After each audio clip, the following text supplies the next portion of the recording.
Hey guys, welcome back to Homestead Prepping and Survival. Um, Today I want to talk a little bit about me and my past, I should say. I'm going to give you a mini farm update out there, show you the animals and things, but talk about something that most of the time me and my family doesn't really discuss a lot. But myself and my siblings and all, there's four of us. And I'm the youngest, and then I've got a brother that's a little over a year older, and I've got a sister that's about a year older than him, and another sister that's a little bit over a year older than her. So, doorstep, boom, boom, boom, boom. But either way, we were, for a large part of our childhood, raised in foster homes. Now, some of those were relatives that we lived with, and some were not. But I'll be honest, and I've told many people this over the years, I don't remember a lot from my early childhood. I remember when we were 7, 8, 9 years old, lived with an aunt and uncle in Buena Vista in Marion County. And then we went from there and we lived with a family in Tazewell, Georgia. This big, big city. This was many, many years ago. But either way, we lived there for a couple of years plus a little bit. And of course, when you're children especially, but when you live with people, whether it's just temporary or foster home, permanent temporary like we did, you get close to people. And we were fortunate that we had a lot of really good foster homes as far as when we were younger. We got a little bit older, we did end up going back to live with our mom and all of that, but I'm not going to get into that. But I just wanted to kind of talk about the family we lived with in Tazewell.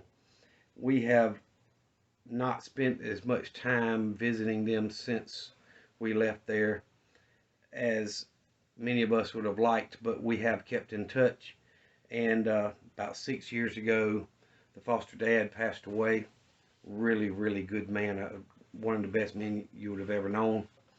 And everyone misses him. And then this past Friday, on Good Friday, our foster mother passed away. And their middle, or actually youngest child, husband called me and told me about it. My sister had already heard and called me. And so anyway, so Friday, that happened, and we kind of dealt with that, plus work's going on, and it's Easter weekend, and tried to do things with family, and we did. We just had a busy weekend. But either way, the visitation was yesterday, which was Tuesday after Easter, and we went to that and got to see a lot of people we haven't seen in a long time, and some we have, but a lot of good people there. And we went back today for the funeral, and again saw people that we don't really get to see a whole lot of. But I know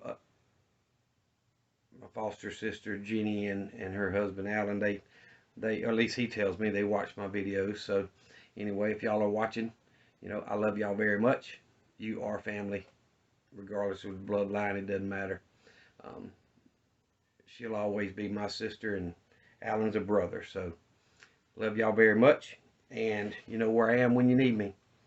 But anyway, I'm gonna get off of that because I don't like talking about sad stuff. But just a little bit of my history, I wanted to bring that up just because it's death in anybody's family is a tragedy, but it's part of the process, especially when you're Christians and you follow Jesus Christ. And both of those foster parents were very devout Christians and really, really great people. And I'm sure that they both led many people in their lifetime to Christ. And you can't be a better person than that. So either way. So I did a little video earlier, and I'm going to show you the update on baby chicks that are out there and the adult chickens and Sparky and the cats and all of that good stuff. But I apologize. I have not been. I have not had time that I normally do to really get video that I would normally put out done. But I did take my laptop last week and took it to my buddy that lives in Brownwood, and he doubled the RAM in it to speed it up a little bit because it got to where it was a little bit slower than I like it to be, and it's still a very good computer. But and upgraded the operating system and all that. The negative thing is I lost all the videos that I had saved in the computer because he didn't see them and didn't save them. But the good side is they're all, the completed videos are all on YouTube, and I can download them and put them back in this hard drive. But either way, I'm gonna jump into the video of showing you the mini farm today, and hopefully we will get back on track. I've got to learn the new program that he put in here for recording videos and editing videos and all of that. So I'm hoping I can get this video edited and uploaded on my normal schedule for tomorrow. And I would really like your guys' input on a couple of things. One is I'm thinking of getting meat chickens. In the video I mentioned about how I want to expand the chicken pen to 3 different compartments, and one for the biddies that are growing, one for the adult chickens, and one for the hens that are setting. But also in the one where the hens are setting, I'm thinking of building some rabbit cages in there so I can start raising meat rabbits. I want goats, wouldn't mind cows and stuff at some point down the road, but I do want goats. But I want to get the right goat that fits my needs, and I don't have the entire property fenced in like I want it to be right now, so that's not an option. But if you guys have experience in goats, I'd like to know what type goat that you like and why. And if you've got experience in raising meat rabbits and things like that, please send me an email or send me comments, things like that, to give me ideas on what direction I need to go and what I'll need to get started into that process. I should have done this years ago, and I just haven't. I don't want to start breeding them right now, but I want to have just enough to where when I am ready to start breeding them, crap hit the fan type thing, I can breed them. Rabbits breed fairly fast, kind of like chickens, and in a matter of a month or two, I can have plenty that are being raised and breeding and going and so on. So it's a good supplement to the protein supply. But I would really appreciate those of you that can and will comment and let me know what your thoughts on that are, and if there's any special things that I need to know. I've watched a lot of videos on it, but it doesn't hurt to get first-hand knowledge from people that I can actually talk to. So if y'all will do that, I would appreciate it. And we'll jump into this video for today. But guys, remember, I'm not going to tell you, I'm going to say it again, and I'll say it at the end of the other part of the video. The most important thing in this world is Jesus Christ loves you. And that's why we celebrate Easter and Good Friday. And I understand that all holidays have got politicized and monetized and all of these things out there, and it's not what the holiday's about. But Easter and Christmas are 2 of the holidays that I just refuse to give up. I understand that there's a lot of people out there that do it for the wrong reasons, but if you keep Jesus as the reason, there's nothing wrong with celebrating any holiday as long as Jesus is put first. So guys, I appreciate y'all. Remember, Jesus Christ loves you. So do I. Y'all be safe and be prepared. Hope to hear your comments. Thanks, guys. Alright, I hope the wind doesn't mess this sound up too bad. But came out, got clean water in the water, filled up the feeder. There's the baby chicks. I've had the door open for at least 4 or 5 days, and they don't really come out. They'll run around it, and the reason I put it up on those blocks is so they could get under there and hide if they needed to run from the adults that would pick on them.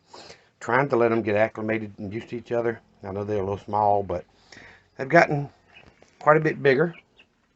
So I just filled up both their feeders with the starter feed and fresh water. And then last night when I came out here, one of the older hens was setting. So I decided I'd let her set, and I'm marked the eggs. You see I used a pencil this time instead of a Sharpie. I'd seen on one of the other videos someone said that the Sharpie sometimes can cause problems with the egg and the embryo and whatever, the baby chick. So, you know, might kill them, and that may be why I had 4 of them that didn't hatch. I don't know. So I used a carpenter's pencil this time, which is this, and marked it 4 times, one on each side, basically, if it was square, so I could keep up with which ones are marked. And I'm probably going to let the ones for tomorrow stay there and mark them. And then I'll candle them in about a week and a half, something like that, and see how they look. But anyway, I let the chickens out here, and of course they like to get down to the dirt and wallow in it, which is fine. But I cut the grass the weekend before last. I did not cut it Easter weekend. It's been a busy weekend and week, so that's where we're at. The chickens seem to be all healthy. And this one here with the feathers missing off her back, she's the one that's been setting. So I hope she will get right back on the nest and continue setting. I want to hatch quite a few more.